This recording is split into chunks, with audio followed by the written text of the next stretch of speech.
காஞ்சிபுரத்தில் நடைபெற்று வரும் திமுக பவள விழா பொதுக்கூட்டத்தில் முதலமைச்சர் மு.க.ஸ்டாலின் உரையாற்றினார். இதுகுறித்த கூடுதல் தகவல்களோடு இணைகிறார் நமது செய்தியாளர் கோகுல். வணக்கம் கோகுல், இது குறித்த விவரங்களை பதிவு பண்ணுங்க.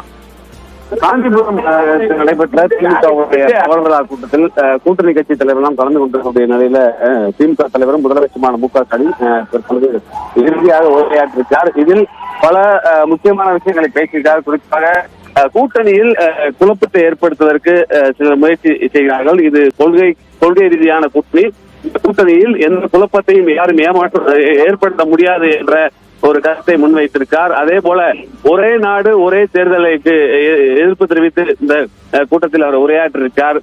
அதாவது நாடாளுமன்ற தேர்தலையே ஒரே கட்டமாக நடத்த முடியாதவர்கள் காஷ்மீரில் தற்போது நடைபெறக்கூடிய காஷ்மீர் சட்டமன்ற தேர்தலில் 3 கட்டமாக 4 கட்டமாக நடைபெறக்கூடிய நிலையில ஒரே நாடு ஒரே தேர்தல் எப்படி சாத்தியமாகும், இது மக்கள் பிரதிநிதித்துவ சட்டத்திற்கு எதிராக இருக்கிறது என்ற ஒரு கருத்தை முன்வைத்திருக்கிறார்.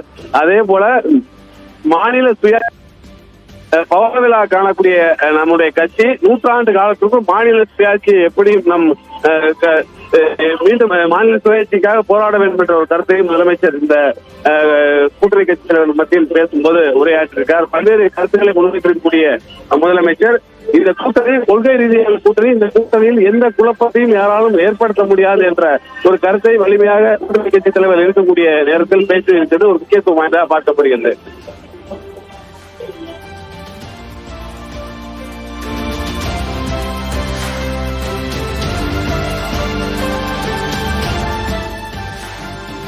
விவரங்களுக்கு நன்றி கோகுல்.